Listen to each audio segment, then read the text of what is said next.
దాదాపుగా 2.5 కోట్ల రూపాయలు భద్రాద్రి పవర్ ప్రాజెక్టులో మింగిందెవరో లెక్క తేలడం కోసమే ఈరోజు విద్యుత్తు మీద కమిషన్ వేసినాం అధ్యక్ష. ఇక్కడ దాదాపుగా 10 కోట్లు అంటే దాదాపుగా 2.5 కోట్లు ఇంటూ 4,000 మెగావాట్లు దాదాపుగా 10,000 కోట్ల రూపాయలు యాదాద్రిలో అంచనాలు పెంచడము. ఈ 10,000 కోట్లు ఎవరు దిగమింగినరో లెక్క చెప్పడానికే ఈరోజు ఈ దేశం అధ్యక్ష. 3 తెలంగాణనే. ఇక మూడవది కిషన్ రెడ్డి గారు మమ్మల్ని అడిగినరు. అబ్బా ఎంత దోస్తులు అయిపోయారు అధ్యక్ష. కిషన్ రెడ్డి, జగదీశ్వర్ రెడ్డి, కేటీఆర్ వీళ్ళందరూ చుట్టాలు అయిపోయినారు అధ్యక్ష.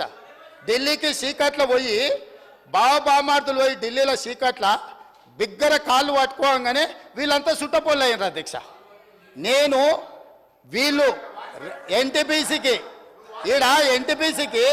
వీళ్ళు 4,000 మెగావాట్లకు కాంగ్రెస్ అనుమతి ఇస్తే 1,600 మెగావాట్లు మాత్రమే ఉత్పత్తి చేయడానికి అనుమతి ఇచ్చి 2,400 మెగావాట్లు ఉత్పత్తి చేయడానికి ఎన్టీపీసీకి 10 సంవత్సరాలు వీళ్ళు అనుమతి ఇయ్యలే.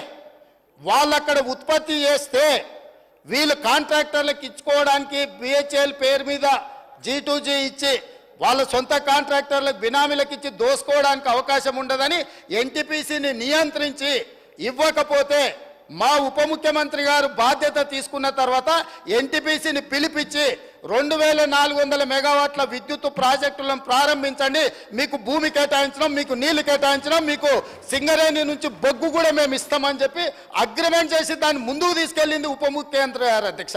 వాళ్ళు కాదు, ఎన్టీపీసీని కూడా దోకా చేసి తెలంగాణ నిండా ముంచి కమిషన్ల కక్కుర్తిపడి ముంచుతుంటే ఎన్టీపీసీకి అనుమతి ఇచ్చింది కాంగ్రెస్ పార్టీ. రికార్డులున్నాయి, మీరు రికార్డులు తీసి సభలో పెడతాం అధ్యక్ష. ఇవాళ పవర్ పర్చేజ్ వాళ్ళు ఫస్ట్ ప్రిఫరెన్స్ ఎన్టీపీసీ ఏది ఉత్పత్తి చేసినా ఇక్కడ ఉండే స్టేట్కు 85% ఇవ్వాలి. ఆ 85% మీరు ఒప్పందం చేసుకుంటారని మా దగ్గరికి వాళ్ళు వచ్చారు, తెలంగాణ రాష్ట్ర ప్రభుత్వం దగ్గరికి, విద్యుత్ శాఖ దగ్గరికి. మేము అంచనాలు వేసినాం. ఇవాళ మార్కెట్లో ₹5.30 మాకు విద్యుత్తు ఒప్పందాలు జరుగుతున్నాయి, విద్యుత్తు దొరుకుతుంది అధ్యక్ష. వాళ్ళు ఈరోజు పని ప్రారంభిస్తే ఒక 6 సంవత్సరాలు 4